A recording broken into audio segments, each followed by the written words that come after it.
अर्जुन की मनोस्थिति का वर्णन करते हुए संजय अब यहाँ आगे की घटना का वर्णन कर रहे हैं। वो बताते हैं कि किस प्रकार अर्जुन करुणा और शोक से व्याकुल हैं। उनकी नेत्र आंसुओं से भर चुके हैं। परिवार के प्रति मोह ने उन्हें युद्ध भाव से विमुख कर दिया है। अब अर्जुन के भाव व उनके सज्जल नेत्रों को मधुसूदन देख रहे हैं। मधुसूदन नाम के पीछे की कहानी यह है कि भगवान ने मधु नाम के एक असुर का वध किया था, जिस कारण उन्हें मधुसूदन नाम से भी बुलाया जाता है। तो इस प्रकार अर्जुन की तरफ देख मधुसूदन ने यह शब्द कहे। युद्ध का नियम है विपक्ष में खड़े शत्रु का डटकर सामना करना या उसे परास्त करना। इसके अलावा दूसरा कोई चारा नहीं। एक बार युद्ध स्थल पर गए तो वहां बस आर पार की जंग ही होती है। लेकिन अर्जुन इस नियम को भूल रहे थे। अर्जुन के इन भावों को देख भगवान उनसे पूछते हैं, हे अर्जुन, आखिर यह मोह तुम्हारे अंदर कैसे आया?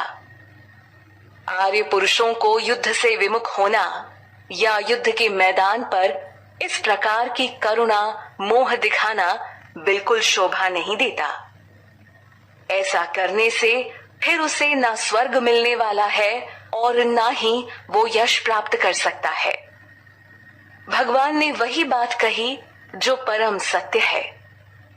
कुरुक्षेत्र की भूमि पर इस महाभारत के होने की आवश्यकता थी ताकि धर्म की स्थापना हो सके।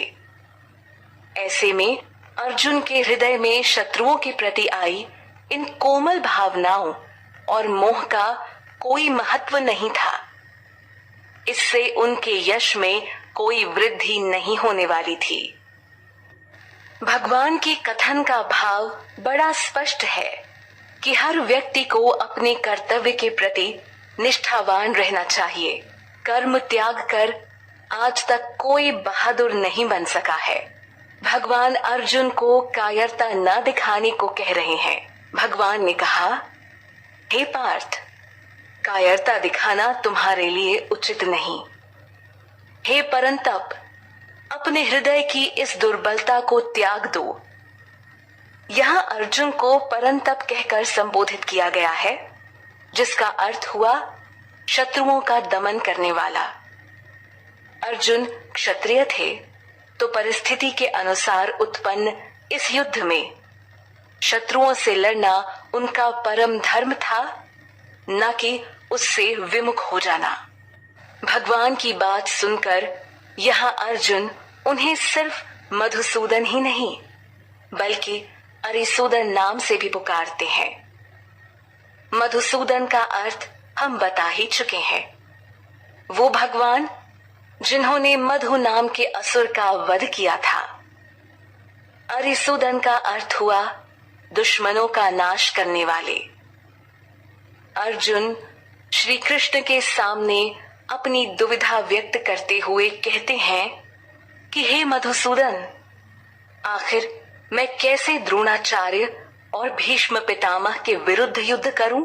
अर्जुन समझ नहीं पा रहे कि आखिर वो किस प्रकार उनके बाणों का सामना करें, क्योंकि वो दोनों ही अर्जुन के लिए बड़े पूजनीय हैं। वो अर्जुन के गुरु थे, तो भला गुरु पर कैसे प्रहार किया जा सकता है?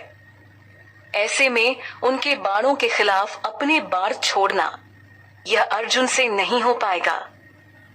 अर्जुन के अंतःकरण में सभी रिश्तों का हिसाब किताब चल रहा था, जो उन्हें कर्म करने से रोक रहा था।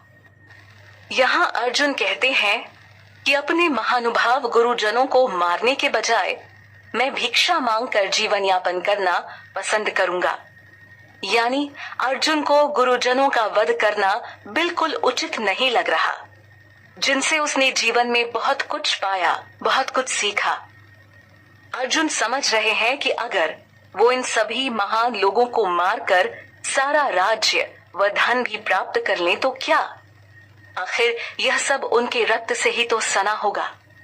अर्जुन को इस बात की भी चिंता नहीं कि विपक्षी खेमे में खड़े वो सभी लोग लाभ की इच्छा से आए हैं। फिर भी है तो वो गुरुजन। गुरुओं के प्रति सम्मान की यह भावना कोई अर्जुन से सीखे। परंतु युद्ध स्थल पर ऐसे भाव का समर्थन खुद भगवान भी नहीं कर रहे हैं। अक्सर हमें शिक्षा दी जाती है कि किसी का बुरा करके अपना भला न किया जाए या किसी का धन लूट उसका प्रयोग न किया जाए, क्योंकि यह अधर्म हुआ और पाप की श्रेणी में आता है, जिसका बुरा परिणाम कभी न कभी इंसान को भुगतना पड़ता है। पर अर्जुन को तो धर्म के लिए लड़ना था।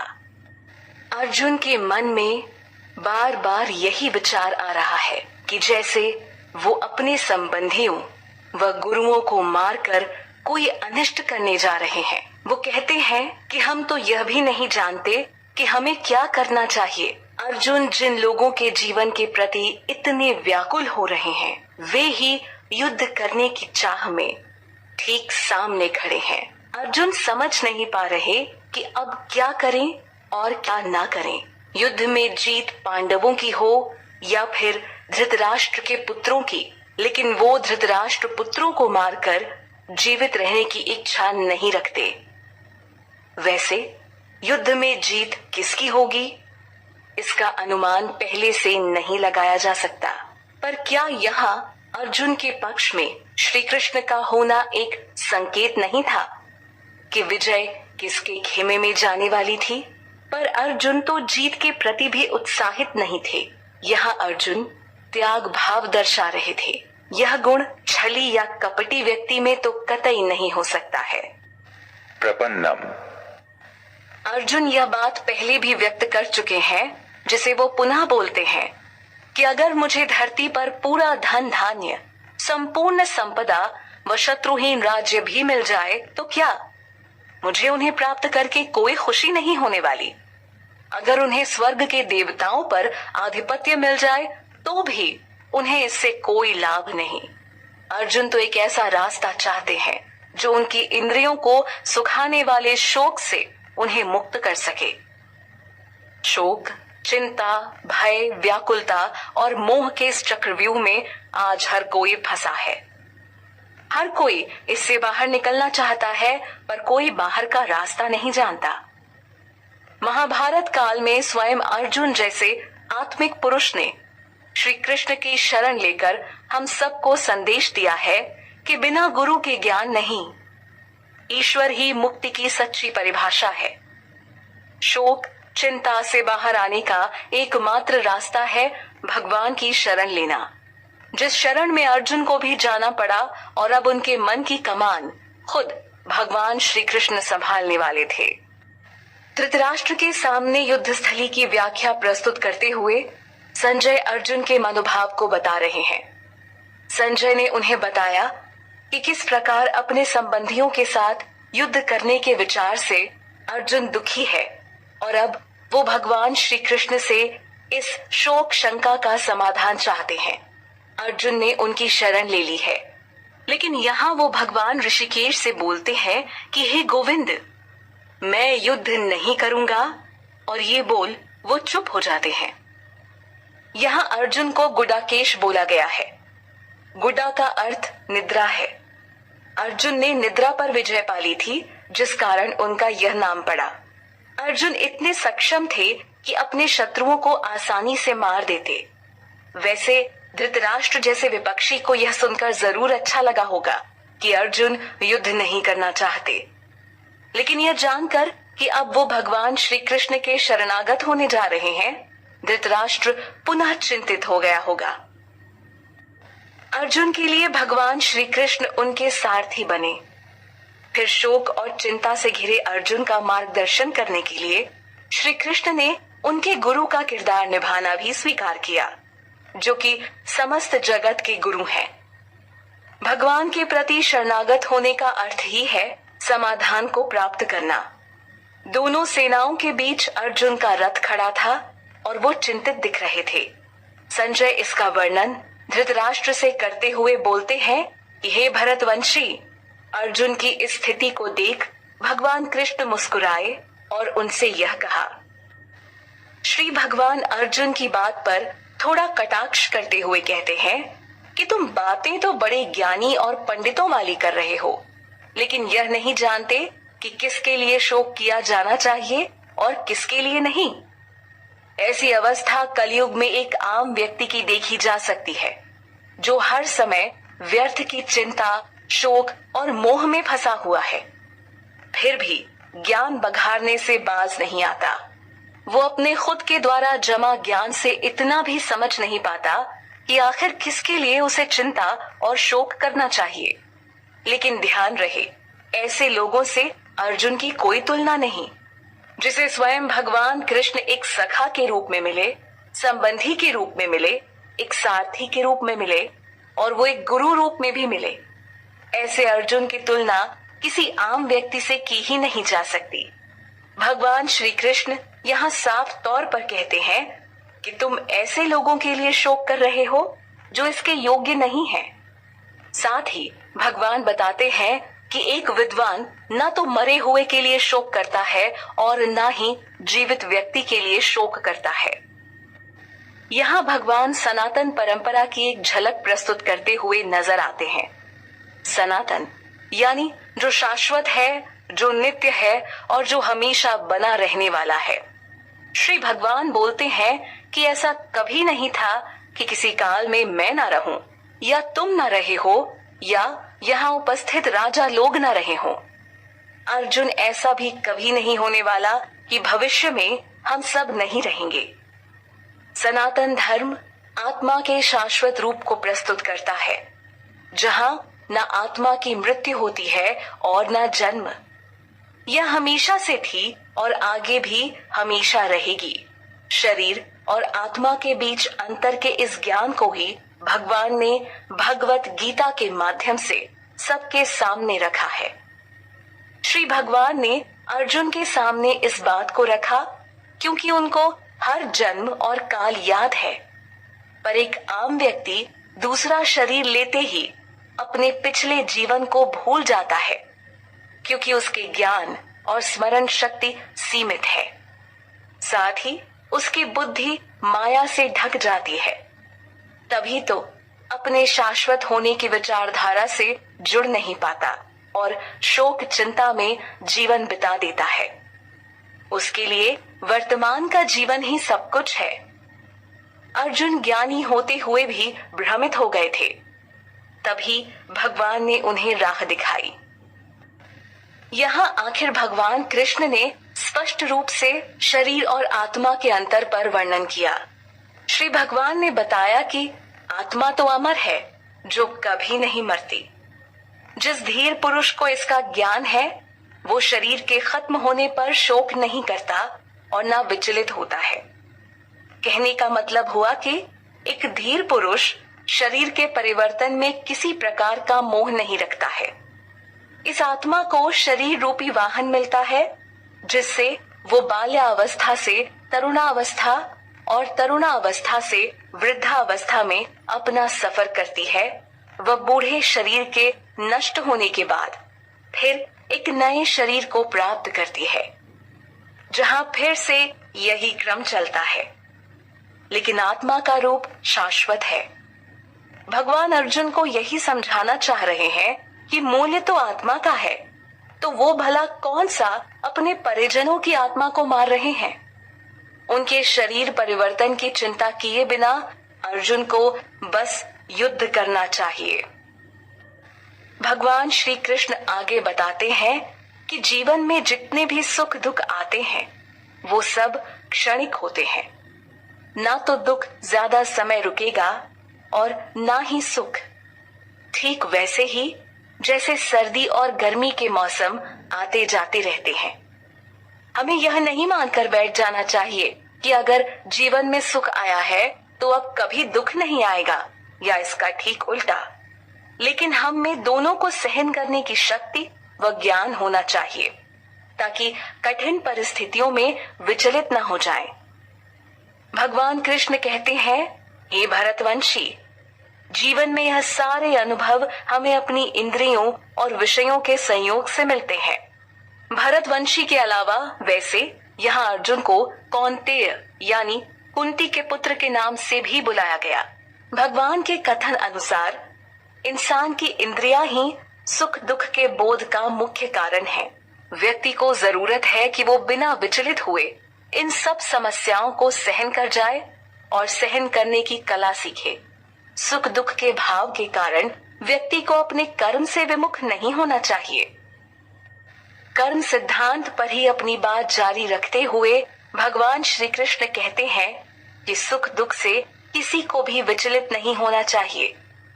जो पुरुष ऐसा करने में सफल हो जाता है या सक्षम है वो अवश्य ही मुक्ति के योग्य है। यहाँ वो अर्जुन को पुरुष ऋषभ कहकर बुलाते हैं, जिसका अर्थ हुआ सभी मनुष्यों में श्रेष्ठ।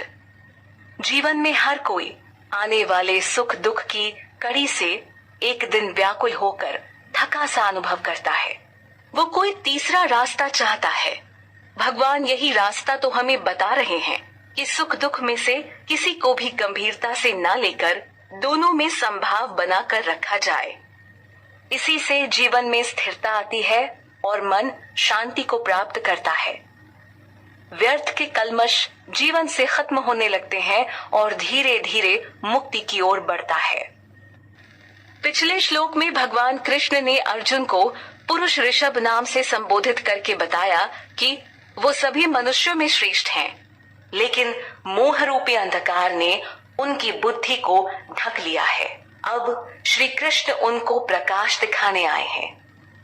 कृष्ण का ज्ञान सिर्फ अर्जुन के लिए ही नहीं था, बल्कि वो ज्ञान तो आज हम सब का भी मार्गदर्शन कर रहा है। हजारों साल पहले दिए गए इस दिव्य ज्ञान की रोशनी इतनी तेज है कि आज भी यह किसी भटके व्यक्ति को सही दिशा में ला खड़ा करे। वरना एक दीप जलने से होने वाला उजाला भला कितनी देर ठहरता है, पर यह रोशनी तो स्वयं भगवान कृष्ण से आने वाली है, जिसके बुझने का सवाल ही नहीं। यहाँ अर्जुन को भगवान बता रहे हैं कि तत्वदर्शियों ने भी यही पता लगाया है कि असत्य का कोई अस्तित्व नहीं होता है, क्योंकि वो हर वक्त बदलता रहता है, जबकि इसके विपरीत सत्य कभी भी बदलता नहीं। वो एक जैसा ही रहता है, यानी शाश्वत। शाश्वत को आत्मा के रूप में समझा जा सकता है, जो कभी बदलती नहीं, जबकि यह शरीर हर बार बदल जाता है। तत्वदर्शियों का जिक्र करके भगवान कृष्ण अर्जुन के विश्वास को और मजबूत करते हैं कि ऐसा सिर्फ वो नहीं कह रहे, बल्कि तत्वदर्शी भी इसी परिणाम पर आए हैं। भगवान कृष्ण अर्जुन का ध्यान अविनाशी तत्व की ओर दिला रहे हैं। वो अर्जुन को बोलते हैं कि तुम इस अविनाशी तत्व को अच्छे से जान लो, जो इस पूरे शरीर के अंदर व्याप्त है, जो आत्मा है। आत्मा के निकलते ही शरीर का कोई महत्व नहीं रह जाता। शरीर तो नाशवान है, जबकि अर्जुन अपने परिवारजनों के शरीर के नष्ट हो जाने की चिंता में पड़ा हुआ था। वो शरीर में रहने वाली आत्मा के महत्व को नहीं जान पा रहे थे। आत्मा का ज्ञान यही तो श्री कृष्ण करवा रहे हैं। वो बताते हैं कि इस आत्मा को कभी भी नष्ट नहीं किया जा सकता, बस शारीरिक भाव से बाहर आने की आवश्यकता है। तभी पता चल सकेगा कि युद्ध भूमि पर कौन मरने वाला है। शरीर की चिंता ना करने का उपदेश भगवान कृष्ण दे रहे हैं। आत्मा शाश्वत है, लेकिन वो जिस शरीर रूपी जीव में रहती है वो शाश्वत नहीं है। उसको आज नहीं तो कल नष्ट होना होगा। यह बात सिर्फ अर्जुन के समझने के लिए ही आवश्यक नहीं थी, बल्कि इसे तो आज यानी कलयुग में हम सबको भी अच्छे से समझ लेना चाहिए। कलयुग, जिसे डार्क एज कहते हैं। आज व्यक्ति लोभ, मोह, माया, अज्ञानता में बुरी तरह फंस चुका है, फिर भी वो स्वयं को शरीर ही समझता है। जिसमें विकार आने पर व्यक्ति दुखी होता है। पर भगवान कृष्ण नहीं चाहते कि अर्जुन मोह के कारण अपने कर्म को त्याग दे। वो क्षत्रिय थे और युद्ध करना उनका धर्म था। इसलिए भगवान कृष्ण अर्जुन को कहते हैं कि हे भरत, तू युद्ध कर। आत्मा मरती नहीं और इसे किसी भी हाल में मारा नहीं जा सकता है। आत्मा का वर्णन इस प्रकार भी मिलता है कि वो शरीर के बाल के अग्रभाग के 10,000वें भाग के समान है, जिसे मारना तो दूर देखा भी नहीं जा सकता। जो ऐसा समझ रहा है कि आत्मा कोई नष्ट होने वाली चीज है, वो अंधेरे में है, वो अज्ञानी है। उसे आत्मा के शाश्वत होने का ज्ञान नहीं। अज्ञानता तो वैसे लगभग हर मनुष्य में होती है, सिर्फ कुछ सिद्ध पुरुषों को छोड़कर, जो वास्तव में ईश्वर प्राप्ति के मार्ग में लगे हैं और आत्मा के स्वरूप को समझते हैं। मोहवश अर्जुन में आई इस अज्ञानता का जल्द ही निवारण स्वयं भगवान द्वारा होने वाला था। इस श्लोक में भगवान कृष्ण ने आत्मा के स्वरूप को और अच्छे से समझाया है। परमात्मा तथा अणु आत्मा दोनों ही शरीर में विद्यमान है, लेकिन जो व्यक्ति सारी इच्छाओं और शौक से मुक्त हो चुका है, वो ही भगवान कृष्ण की कृपा से आत्मा के स्वरूप को समझ सकता है। यहाँ स्पष्ट कर दिया गया है कि आत्मा न मरती है और न जन्म लेती है। यह शाश्वत है, अजन्मा है, नित्य है और पुरातन है। शरीर नष्ट भी हो जाए तो इससे आत्मा को कोई हानि नहीं पहुंचती। भगवान ऐसा बोलकर अर्जुन के कोमल हृदय में बैठे डर को खत्म करना चाह रहे हैं। यह अर्जुन की विचारधारा को सही मार्ग पर लाने का प्रयास है। बात सिर्फ विचारों की ही तो है। हम भी कभी न कभी किसी से प्रेरणादायक शब्दों को सुनकर अपने विचार में बदलाव ले आते हैं, और श्री कृष्ण से बड़ी प्रेरणा भला और कौन दे सकता है। भगवान ने अर्जुन को समझाया कि हे पार्थ, जो आत्मा के शाश्वत रूप को समझ गया, वो भला कैसे किसी को मार सकता है या मरवा सकता है। वेदों के अध्ययन से भी यही ज्ञान निकलकर सामने आता है। ब्रह्म ज्ञान में व्यक्ति को इस सत्य तक आना होता है, ताकि उसके बाद वो जीवन के सभी कलमश से निजात पाकर निडर होकर अपने कर्म को कर सके। वैसे भी जब दो देशों के बीच किसी कारणवश युद्ध की परिस्थिति आती है, तो उनके सैनिकों को युद्ध करना ही होता है। वो युद्ध स्थल पर भावुक होकर युद्ध से विमुख नहीं हो सकते, क्योंकि यह आर पार का दौर होता है।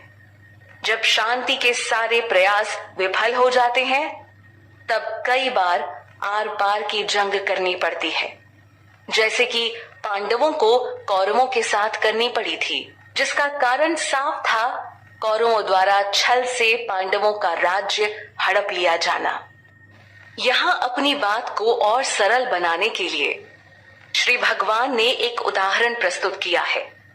वो कहते हैं कि जिस तरह व्यक्ति अपने कपड़ों के पुराना हो जाने पर या फिर उसके फट जाने पर उसे दोबारा नहीं पहनता और उसे फेंक देता है, ठीक उसी तरह आत्मा काम करती है। वो एक शरीर में एक समय तक रहती है। समय पूरा होने पर जब शरीर वृद्ध हो जाता है और कोई काम नहीं कर पाता, तब आत्मा उसे छोड़कर अगला शरीर ग्रहण कर लेती है। दूसरा शरीर जो उसके पिछले कर्मों के आधार पर तैयार होता है। श्री कृष्ण का यूं उदाहरण देकर बात को समझाना बड़ा अच्छा है, क्योंकि आत्मा के स्वरूप को समझना इतना भी आसान नहीं है। हालांकि अर्जुन एक ज्ञानी पुरुष थे, पर कलयुग में इंसान का कुछ और ही हाल है। उन्हें सरल से सरल भाषा की आवश्यकता है। जब एक छोटे बच्चे को कोई बात ठीक से समझ नहीं आती, तो उसे कोई सरल उदाहरण देकर बात समझाने की कोशिश की जाती है। इस तरह भगवान श्री कृष्ण ने सिर्फ अर्जुन का ही भला नहीं किया, बल्कि इस युग के लोगों के लिए भी अपने दिव्य ज्ञान को आसान बना दिया। फिर भी इस काल में अज्ञानता बड़ी हावी है, जिसे मिटाने के लिए व्यक्ति द्वारा कड़े प्रयास किए जाने की आवश्यकता है। लेकिन श्री कृष्ण के शरणागत होकर ये काम बड़ी आसानी से हो सकता है, क्योंकि फिर भगवान उस व्यक्ति को उस समान बुद्धि भी प्रदान करते हैं। इस श्लोक से बात साफ हो जाती है कि आत्मा को किसी भी प्रकार से हानि नहीं पहुंच सकती। आत्मा पर न कोई शस्त्र काम कर सकता है और न अग्नि से वो भस्म हो सकती है। पानी भी उसे गला नहीं सकता और न पवन उसे सुखा सकता है। यानी किसी भी चीज के प्रहार से आत्मा को नष्ट नहीं किया जा सकता, बेशक शरीर तुरंत इन चीजों से खत्म हो जाए। इस धरती पर मौजूद हर एक चीज एक वस्तु है जो कभी ना कभी शुरू होकर खत्म हो जाएगी। बस सबके अंत होने का समय अलग अलग होता है, चाहे वो कितनी मजबूत इमारत क्यों ना हो, या फिर यह मानव शरीर जो बचपन से बुढ़ापे का सफर कर खत्म हो जाता है। वस्तु की पहचान है बदलाव और वक्त के साथ क्षीण होकर खत्म हो जाना। पर आत्मा तो अलग है, जिसे वस्तु या सामग्री के स्तर पर नहीं देखा जा सकता है। जब हम किसी व्यक्ति से भावनात्मक तौर पर नहीं जुड़े होते हैं, तो उससे कोई बात सिर्फ एक दो बार समझाकर चले जाते हैं, बिना इसकी चिंता किए कि क्या उसे वो बात सच में समझ आई होगी या नहीं, या फिर उसका संशय मिट गया होगा या नहीं। लेकिन भगवान कृष्ण बार बार समझा रहे हैं, क्योंकि वो जानते हैं कि माया इतनी शक्तिशाली है कि उसके प्रभाव में मनुष्य के लिए आत्मा के ज्ञान तक पहुंच पाना मुश्किल है। उनके दिल में अर्जुन के लिए प्रेम, श्रद्धा व कल्याण भाव था। वैसे भगवान तो समस्त सृष्टि के लिए कल्याणकारी हैं। हम उन्हें भूल जाएं यह संभव है, पर श्री कृष्ण एक परम पिता रूप में हमारी मदद के लिए हमेशा तैयार हैं। अगर हम अर्जुन के जैसे उनकी शरण लेते हैं, तो वो बार बार हमें समझाकर सही मार्ग पर ले आएंगे। महाभारत के युद्ध में उन्होंने एक सच्चे गुरु का किरदार निभाया। भगवान ने यहाँ फिर बताया कि आत्मा को किसी भी चीज से छेदा नहीं जा सकता, न ही उसे जलाया जा सकता है। आत्मा को न गीला किया जा सकता है और न ही सुखाया जा सकता है। आत्मा तो नित्य, सर्वव्यापी, अविकारी, अचल और स्थिर स्वभाव वाली है। इतने सारे गुण मिलकर ही तो आत्मा को इस नश्वर शरीर से अलग बनाते हैं। श्री भगवान की वाणी और वैदिक ज्ञान ही केवल आत्मा के स्वरूप को हमारे सामने प्रस्तुत कर सकता है। इसके अलावा और कोई माध्यम नहीं। व्यक्ति अपनी समझ से कभी भी आत्मा को नहीं समझ सकता। इसलिए ही तो इस श्लोक में बड़े स्पष्ट तौर पर भगवान कृष्ण कहते हैं कि आत्मा अव्यक्त है। वो इतनी सूक्ष्म है कि इंसान उसे अपनी आंखों से नहीं देख सकता। आत्मा अव्यक्त होने के साथ अचिंत्य भी है, यानी आत्मा के संदर्भ में कोई कल्पनाओं का सहारा भी नहीं ले सकता है।